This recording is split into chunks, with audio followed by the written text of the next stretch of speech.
Hello guys. आज हम लोग देखेंगे न्यूटन का संतुलन सिद्धांत। हमने बताया था आपको कि जो ज्वार भाटा से संबंधित सिद्धांत थे कौन कौन से थे, इंपॉर्टेंट थे, हमने बताया था आपको। तो यहाँ पर हम लोग देखा था कौन कौन से। न्यूटन का गुरुत्वाकर्षण का बल सिद्धांत है ना, ये आपका इंपॉर्टेंट है। लाप्लास का सिद्धांत है, हैविल का प्रगामी तरंग सिद्धांत है, एयरी का नहर सिद्धांत है और हैरिस का स्थैतिक तरंग सिद्धांत है। लाप्लास ने न्यूटन के ही नियम पर कुछ संशोधन किया था, तो उन्होंने लाप्लास का सिद्धांत दे दिया था। तो यहाँ पर हम बात करेंगे आज पहले नियम की कि न्यूटन का गुरुत्वाकर्षण सिद्धांत ज्वार भाटा से कैसे संबंध रखता है ना। तो आते हैं हम पहले सिद्धांत के बारे में, न्यूटन का गुरुत्वाकर्षण का सिद्धांत। न्यूटन ने 1687 में गुरुत्वाकर्षण के आधार पर, हमें पता है न्यूटन ने गुरुत्वाकर्षण बल की खोज की थी, है ना। तो वहाँ से जब से गुरुत्वाकर्षण बल की खोज हो गई, तब से जितने भी सिद्धांत बन रहे थे उस समय, वो अधिकतर गुरुत्वाकर्षण पर बेस्ड ही थे। तो गुरुत्वाकर्षण के आधार पर ज्वार भाटा की उत्पत्ति का संतुलन सिद्धांत दिया था इन्होंने। कौन सा दिया था? ज्वार भाटा की उत्पत्ति का संतुलन सिद्धांत। क्वेश्चन पूछता है न्यूटन ने ज्वार भाटा की उत्पत्ति के बारे में कौन सा सिद्धांत दिया? तो ज्वार भाटा की उत्पत्ति के बारे में उन्होंने दिया था संतुलन सिद्धांत दिया था। इस सिद्धांत के अनुसार ब्रह्मांड के ग्रह, उपग्रह और नक्षत्र आपस में प्रत्येक को अपनी ओर खींचते हैं, है ना। गुरुत्वाकर्षण यही तो कहता है कि जो भी गुरुत्वाकर्षण बल है, वो हर एक पिंड को अपनी तरफ खींचने का प्रयास करता है। ये पृथ्वी है अगर, तो किसी को अपनी तरफ खींच रही है। यहाँ पर सूर्य है तो वो किसी को और अन्य खींच रहा है। जब दोनों का टकराव बल बराबर हो जाता है तो वो पिंड क्या स्थिर रह जाता है। तो इसी प्रकार से जितना भी ब्रह्मांड है आपका, उन सब में जितने भी पिंड हैं, वो सब पर गुरुत्वाकर्षण बल विद्यमान है और सब पिंड एक दूसरे को अपनी ओर आकर्षित करने का प्रयास करते रहते हैं। ठीक है। तो इसके बाद कहते हैं यह आकर्षण शक्ति इनके बीच की दूरी के वर्ग के विपरीत समानुपाती होती है। ये सूत्र आपको याद रखना होगा। जी एफ इक्वल टू होता है m1 × m2, यानी दोनों पिंडों की अलग अलग पिंडों के बीच की सहिंती होती है। इसके बाद जो d होता है, ये डिस्टेंस होती है, यानी दो पिंडों के बीच की जो केंद्र की जो दूरी होगी वो होती है d। ठीक है। यहाँ पर हम देखेंगे gravitational force equal to m1 m2, यानी आपका अलग अलग पिंड है, ये m1 दूसरा पिंड है, ये दूसरा पिंड है। ठीक है। डी क्या होती है? दोनों पिंडों केंद्र से परस्पर दूरी होती है। कहाँ से होती है? केंद्र से होती है। ये एक पिंड है, ये एक पिंड है, इन दोनों के केंद्र से दूरी ये होती है। ठीक है। इसके बाद हम आते हैं आगे। इस सिद्धांत के अनुसार सूर्य व चंद्रमा की आकर्षण शक्ति पृथ्वी को प्राप्त होती है। किसकी? इस सिद्धांत के अनुसार सूर्य और चंद्रमा की आकर्षण शक्ति पृथ्वी को प्राप्त होती है। लाप्लास ने इस सिद्धांत को अधिक विकसित रूप दिया है, मतलब लाप्लास ने इन्हीं के सिद्धांत में संशोधित करके अपना सिद्धांत दिया था। इस सिद्धांत के अनुसार पृथ्वी पर ज्वार उपकेंद्रीय बल तथा आकर्षण बल का परिणाम है। जो आपके ज्वार आते हैं वो उपकेंद्रीय बल तथा आकर्षण बल का परिणाम है। जब किसी गतिशील वस्तु का आकर्षण होता है तो आकर्षण शक्ति के विरुद्ध उपकेंद्रीय बल का जन्म होता है। देखिए, पृथ्वी पर चंद्रमा की आकर्षण शक्ति और गतिशील पृथ्वी के उपकेंद्रीय बल में संतुलन से ज्वर उत्पन्न होता है। देखिए यहाँ पर दे रहा है पृथ्वी पर ज्वर जो होता है आपका, ज्वर और भाटा जो होता है, यहाँ पर भाटा भी होगा, उपकेंद्रीय बल तथा आकर्षण बल से उत्पन्न होता है। यहाँ पर हम देखते हैं, जैसे मान लीजिए कि इनका कहने का मतलब तात्पर्य ये है कि ये अगर आपकी पृथ्वी है ना, अब पृथ्वी के सामने चंद्रमा है, तो यहाँ पर जो पृथ्वी के सामने वाला जो भाग है, यहाँ पर जो ज्वार आएगा आपका, वो इसके आकर्षण बल के कारण आएगा। लेकिन जो पश्चिम इसके विपरीत हिस्से में बल आएगा, ये आपका प्रतिकर्षण बल के कारण आता है। ठीक है। यानी यहाँ पानी उठेगा, ऐसे उठेगा, है ना, पानी ऐसे उठेगा कि नहीं उठेगा।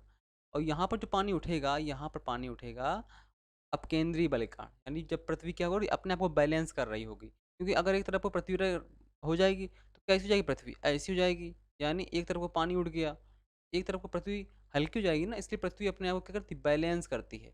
इसलिए यहाँ पर ज्वार आता है और यहाँ पर भी ज्वार आता है, यानी दोनों स्थान पर क्या आएंगे? आपके ज्वार आएंगे।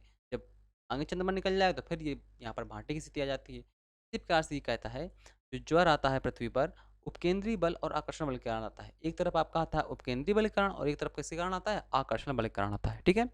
दोनों समझ में आ गया होगा आपको। इसके बाद हम आगे आते हैं। सूर्य की अपेक्षा चंद्रमा पृथ्वी के अधिक निकट है। यानी हम यहाँ बात करेंगे, अगर हम बात करें कि ये हमारी अगर पृथ्वी है ना, ये अगर हमारी अर्थ है, हमारा मून है, तो जो सन है वो बहुत दूर है ना। सन बहुत दूर है, लगभग 15 करोड़ किलोमीटर की दूरी पर है। तो क्या होता है, सबसे ज़्यादा जो फोर्स होता है मून का इफेक्टिव होता है, इसका सबसे ज़्यादा इफेक्टिव होता है। ठीक है। अब बात करते हैं हम, पृथ्वी सूर्य की अपेक्षा चंद्रमा पृथ्वी के अधिक निकट है। तो चंद्रमा का जो प्रभाव होता है वो अधिक पड़ता है। चंद्रमा के ठीक सामने वाला भाग पृथ्वी के भाग की अपेक्षा 6400 किलोमीटर चंद्रमा के निकट होता है। देखिए, जो पृथ्वी के सामने वाला भाग है, यानी ये देखते हैं इसको यहाँ पे, ये अगर पृथ्वी बनी हुई है आपकी, पृथ्वी का जो केंद्र है, ये चंद्रमा का जो केंद्र है, तो ये सामने वाला भाग अधिक निकट है ना, है ना? जबकि पश्चिम जो पीछे भाग है, ये काफ़ी दूर हो गया। अगर वो 6400 किलोमीटर दूर है, ये वाला भाग फ्रंट वाला, ये वाला कितना हो गया? 12800 किलो, है ना? इसी प्रकार से कहता है, पृथ्वी का जो सामने वाला भाग होता है वो 6400 किलोमीटर दूर चंद्रमा के निकट होता है, तथा इसके ठीक विपरीत वाला भाग 12800 किलोमीटर अधिक दूर होता है। अतः चंद्रमा के सम्मुख वाले भाग पर अधिक आकर्षण बल लगेगा, सीधी सी बात है। यहाँ पर हम देखेंगे कि तो जो सामने वाला भाग है वहाँ पर आकर्षण बल अधिक होगा, सीधी सी बात है ना? अब जब यहाँ पर अधिक होगा प्रभाव, तो यहाँ आकर्षण बल का प्रभाव उपकेंद्री बल की अपेक्षा अधिक होता है, इससे दीर्घ ज्वर उत्पन्न होता है। अब यहाँ पर आप देख पा रहे होंगे कि यहाँ पर क्या आएगा? दीर्घ ज्वर आएगा। यहाँ पर भी अपकेंद्री बल के कारण दीर्घ ज्वर आएगा, क्योंकि यहाँ पर पास है चंद्रमा और इफेक्टिव ज़्यादा हो रहा है, आकर्षण बल अधिक लग रहा है। पृथ्वी पर चंद्रमा के ठीक विपरीत वाले भाग पर दूरी बढ़ने के कारण चंद्रमा के आकर्षण बल का प्रभाव कम पड़ता है। यहाँ उपकेंद्री बल का प्रभाव अधिक होने से जब बाहर आकर्षित होता है तो इसे ज्वर उत्पन्न होता है। तो हमने वही बात बता रहे हैं जो यहाँ पर लिखी हुई है आपको, है ना, कि यहाँ पर जो आपका हो रहा है, यहाँ पर आकर्षण बल है आपका, है ना, यहाँ पर आकर्षण बल है और यहाँ पर आपका अपकेंद्री बल।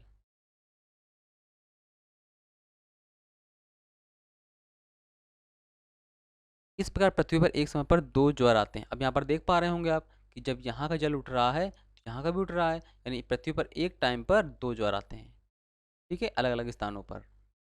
इसके बाद हम बात करते हैं, इससे उपकेंद्री तथा गुरुत्व बल दोनों में संतुलन बना रहता है। तो हमने बताया था आपको, पृथ्वी दोनों बलों में संतुलन स्थापित किए रहती है। अगर पृथ्वी संतुलन स्थापित नहीं करेगी तो पृथ्वी को जो घूमने की परिस्थिति है वो अलग हो जाएगी, भिन्न हो जाएगी, है ना, क्योंकि एक तरफ बैलेंसिंग उसकी क्या होगी? बिगड़ जाएगी। अब इसके हम आते हैं आलोचना में, क्योंकि हर सिद्धांत की आलोचना जरूर की जाती है, कोई ना कोई करता रहता है। जो क्रिटिसिज्म है इसकी, न्यूटन के संतुलन सिद्धांत की आलोचना निम्न आधारों पर की गई है, क्योंकि बहुत सारे साइंटिस्ट आए, जैसे आपके लाप्लास ही आए, उन्होंने आलोचना कर दी तुरंत। पहले आलोचना कहता है, महासागरों में जल एक लहर के रूप में उत्पन्न होता है ना, ऐसे ऐसे ऐसे उत्पन्न होता है। यदि पृथ्वी के धरातल पर केवल जल ही जल होता तो सिद्धांत के क्रियाशील होने की संभावना थी, परंतु परंतु के बाद आते हैं, परंतु वास्तविक स्थिति ऐसी नहीं है। यहाँ जल व थल का वितरण असमान है।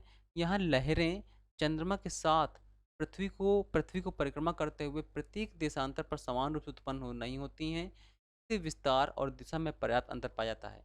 देखिए, अब ये कहते हैं कि अगर चंद्रमा हर प्रत्येक स्थान पर वो आता है, ज्वार आता है, तो जो लहरें उत्पन्न होती हैं, है ना, वो क्या होना चाहिए? कि पृथ्वी की जो ये है आपकी, ये उठा हुआ भाग है, ये हमेशा उठा रहना चाहिए, जितना चंद्रमा जहाँ पर हो वहाँ का भाग उठा रहा हो।